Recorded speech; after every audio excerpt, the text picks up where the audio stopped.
Hello medicos, आपका फिर से स्वागत है टारगेट साइंस एकेडमी के अंदर। इससे पहले हमने क्लेविकल का पार्ट 1 पार्ट 2 कवर कर लिया है, जिसके अंदर क्लेविकल की definition, site determination and muscles of attachment हमने कवर कर लिया। आज का जो पार्ट होगा क्लेविकल का लास्ट पार्ट होगा पार्ट 3। इसके अंदर हम देखेंगे क्लेविकल के ossification, clinical anatomy of clavicle. ठीक है, तो बिना देरी किए हुए हम स्टार्ट करते हैं ossification. Ossification of clavicle. The clavicle is the first bone in the body to ossify. हमने आपको बताया था कि ossify का जो मतलब होता है वो होता है formation of bone, यानी बोन का फॉर्मेशन। हमारी बॉडी के अंदर सबसे पहले जिस बोन का फॉर्मेशन होता है वो उसका नाम है क्लेविकल। ठीक है, इट ऑसिफाई इन मेम्ब्रेन। और क्लेविकल का जो ऑसिफाई होता है वो कहाँ होता है? मेम्ब्रेन के अंदर होता है। बाकी जितने भी हमारे बोन है उसका जो फॉर्मेशन होता है वो कहाँ होता है? कार्टिलेज के अंदर होता है। ठीक है, बट एक एक्सेप्शन है कि हमारा जो क्लेविकल का मीडियल एंड है वो ऑसिफाई कहाँ होता है? कार्टिलेज के अंदर होता है। बाकी जितने भी पार्ट है क्लेविकल के वो ऑसिफाई होते हैं मेम्ब्रेन के अंदर। ठीक है,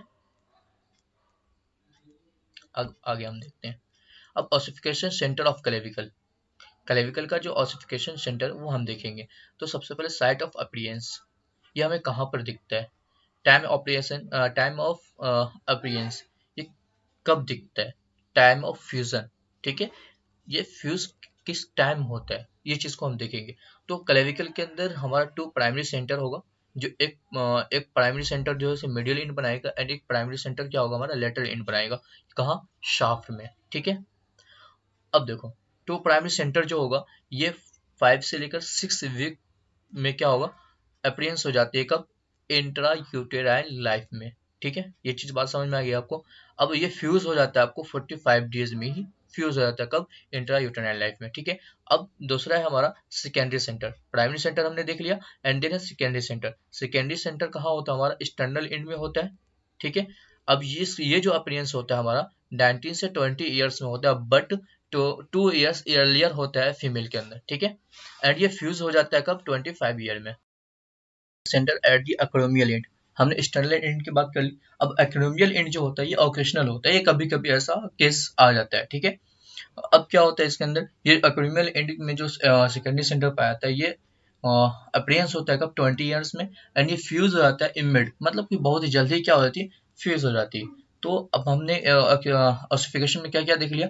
2 प्राइमरी सेंटर जो अपीयरेंस होता है 5 से लेकर 6 वीक में। ठीक है, एंड ये फ्यूज हो जाता है 45 डेज में। ठीक है, एंड सेकेंडरी सेंटर जो होता है वो कहाँ होता है? हमारा एक्सटर्नल एंड में होता है, एक एक्रोमियल एंड में होता है। एक्सटर्नल एंड में जो होता है वो अपीयरेंस होता है 90 से 20 ईयर्स में, और एक्रोमियल एंड में जो होता है, जो ओकेशनली होता है, वो 20 ईयर में अपीयरेंस होता है। बट एक्सटर्नल एंड जो हमारा वो फ्यूज हो जाता है कब? 25 ईयर में। एंड सेकेंडरी सेंटर का जो एक्सटर्नल एंड है, सॉरी एक्रोमियल एंड है, वो फ्यूज हो जाता है हमारा इमेड ही हो जाता है। क्यों? क्योंकि ये ओकेशनल ही होती है। ठीक है, इतना बात समझ में आ गया आपको। अब हम देखेंगे क्लिनिकल एनाटॉमी। ठीक है, the most common site of fracture is the junction between the 2 curvature of the bone. अब हमारा जो क्लेविकल बोन है, ठीक है, उसके 2 कर्वेचर के बीच का जो जंक्शन है वो बहुत ही मोस्ट कॉमन है किसके लिए? फ्रैक्चर होने के लिए। ठीक है, क्यों? क्योंकि ये वीकेस्ट पॉइंट होता है। ठीक है, वो जो पॉइंट होता है वो बहुत ही वीकेस्ट पॉइंट होता है। And then the lateral fragment is displaced downward by the weight of the limb as trapezius muscles alone is unable to support the weight of upper limb। अब क्या हुआ कि हमारा क्लेविकल बोन जो है वो फ्रैक्चर हो गया बीच वाले पार्ट से। ठीक है, बिटवीन 2 कर्वेचर से जो क्या हुआ वो फ्रैक्चर हो गया। तो अब क्या होगा कि वो डाउनवर्ड हो जाएगा। क्यों? कि वेट ऑफ अपर लिम्ब की वजह से वो डाउनवर्ड हो जाएगा, और जो हमारा ट्रेपेजियस मसल्स है वो अकेला अनएबल होता है वेट ऑफ अपर लिम्ब को सपोर्ट करने में। ठीक है, ये चीज समझ में आ गई। अब देखिए ये हमारा क्लेविकल है। अब ये दोनों, ये जो हमारा क्लेविकल ये इसका 2 कर्वेचर का जंक्शन है। ये पॉइंट हमने आपको बताया था कि बिल्कुल क्या होता है, 1 मिनट, ये हमारा क्या है? यहाँ से लेकर पूरा क्लेविकल है, और ये वाला जो पार्ट है हमारा ये क्या है?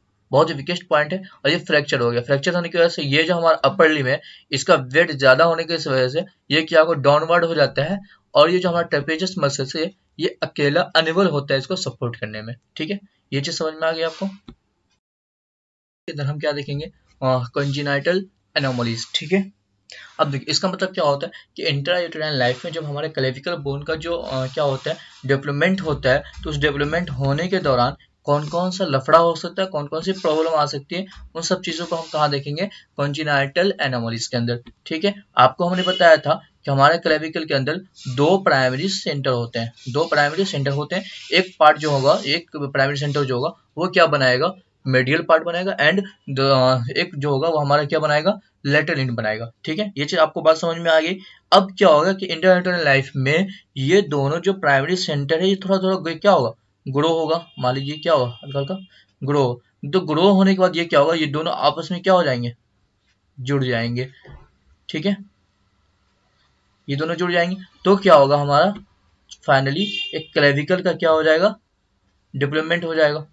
आई बात समझे, क्या हो, दो प्राइमरी सेंटर था, दोनों प्राइमरी सेंटर क्या हुआ, इंटरनेशनल लाइफ में धीरे धीरे ग्रो हुआ और दोनों क्या एक साथ अटैच होने के बाद क्या हो गया, किस चीज का डेवलपमेंट कर दिया, क्लेविकल का डेवलपमेंट कर दिया। ठीक है, ये बात समझ में आएगी। अब ये जो डेवलपमेंट हो गया तो अब क्या होता है कि सेकेंडरी सेंटर क्या होता है, हमारे मिडियल एंड की तरफ क्या होता है, डिप्लोमेंट होता है, और वो डिप्लोमेंट होने के बाद क्या होता है, क्लेविकल के साथ अटैच हो जाता है। तो ये था तो हमारा क्लिनिकल एनाटॉमी। अब इसके अंदर ये अब इसके अंदर डिसऑर्डर क्या क्या हो सकता है उसको हम देखेंगे। ठीक है, तो मान लीजिए हमने क्या किया कि ये दो प्राइमरी सेंटर है। ठीक है, अब हमने बताया था आपको कि ये दोनों प्राइमरी सेंटर क्या होगा, आपस में ग्रो होने के, आपस में जुड़ जाने के बाद क्या होगा, क्लेविकल का डिप्लोमेंट होगा। ठीक है, बट अब क्या होगा, ये ग्रो तो हुआ बट ये दोनों आपस में जुड़े नहीं, जिसकी वजह से हमारा जो बेबी होगा, ठीक है, उसके अंदर न्यू बेबी जो होगा उसके अंदर दो क्लेविकल हमें देखने को मिलेंगे। एक ही क्लेविकल के कितने पार्ट मिलेंगे हमको देखने को, दो पार्ट देखने को मिलेंगे। ठीक है, एंड एक और क्या प्रॉब्लम हो सकती है कि उसके अंदर जो है क्लेविकल बिल्कुल अब्सेंस हो, क्लेविकल उसके अंदर हो ही नहीं। ठीक है, तो इन सब चीजों को क्लिनिकल टर्म में हम क्या क्या कह सकते हैं वो हम देखते हैं पहले। ठीक है, तो आपको हमने क्या बताया, कॉन्जेनाइटल एनोमलीज। ठीक है, कॉन्जेनाइटल एनोमलीज के अंदर क्या क्या आ जाएगा कि हमारा आ जाएगा क्लेविकुलर डायसिस्टोसिस। अब कि हमारा जो बोन है उसके डेवलपमेंट के दौरान कोई भी जो डिसऑर्डर होता है उसको हम क्या बोलेंगे, डायसिस्टोसिस। ठीक है, हमने आपको क्या बताया कि दो प्राइमरी सेंटर होगा, वो आपस में क्या होगा, ग्रो होने के बाद जुड़ेगा ही नहीं, तो क्या हो जाए, तो उसको हम क्या बोलेंगे, क्लेविकुलर डायसिस्टोसिस। ठीक है, median and lateral part of clavicle remains separate as a result of non-union of two primary centers of ossification। तो हमने क्या बताया कि मेडियल एंड लेटरल पार्ट जो क्या होगा, रिमेन सेपरेट हो जाएगा, क्योंकि दोनों प्राइमरी सेंटर जो है ऑसिफिकेशन के दौरान क्या होगा कि आपस में जुड़ा नहीं, जिसकी वजह से क्या होगा, दोनों क्या कहते हैं, एक ही क्लेविकल का जो पार्ट है, यानी कि मान लीजिए राइट क्लेविकल है। ठीक है, तो वो दो पार्ट में डिवाइडेड हो जाएगा। क्यों, क्योंकि दोनों प्राइमरी सेंटर क्या हुआ, आपस में जुड़ा नहीं। ठीक है, अब हम क्या देखेंगे, क्लीडोक्रैनियल डायसोस्टोसिस। हमने कहा था कि दो प्रॉब्लम हो सकती है, या तो दोनों प्राइमरी सेंटर आपस में जुड़ेगा ही नहीं, ठीक है, या फिर क्या होगा, उस बंदे के अंदर क्लेविकल होगा ही नहीं, भगवान ने उसके बॉडी से क्लेविकल को छीन लिया। ठीक है, तो वो क्या होगा, पार्शियल होगा या कंप्लीट एब्सेंस ऑफ क्लेविकल होगा। तो इसकी वजह से क्या होगा, शोल्डर जो है ड्रूप हो जाएगा एंटीरियर फ्रंट ऑफ चेस्ट, यानी कि चेस्ट की तरफ क्या होगा, पूरा ड्रूप हो जाएगा। ठीक है, अब एक और प्रॉब्लम आ सकती है कॉन्जेनाइटल एनोमलीज के अंदर कि ऑकेशनली पियर्स्ड बाय मिडिल सुप्रा क्लेविकुलर नर्व। ठीक है, हमने आपको बताया था कि मान लीजिए कि ये हमारा एक प्राइमरी सेंटर है और एक ये प्राइमरी सेंटर है।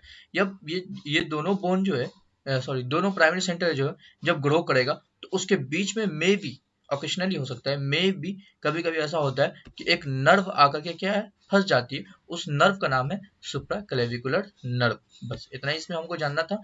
अब इसका हम आपको डायग्राम दिखाते हैं। ठीक है, ये देखिए, ये क्या बिल्कुल अब्सेंस ऑफ क्लेविकल है, इसके अंदर क्लेविकल है ही नहीं है, जिसकी वजह से क्या हुआ, ये ड्रूप हो गया, कब, कहाँ, चेस्ट की तरफ बिल्कुल। ठीक है, तो ये था हमारा ossification of clavicle and clavicle clinical anatomy of clavicle. ठीक है, आई होप कि ये वीडियो आपको काफ़ी अच्छा हो और काफ़ी हेल्पफुल हो, तो शेयर करना और सब्सक्राइब करना ना भूलें। Thank you.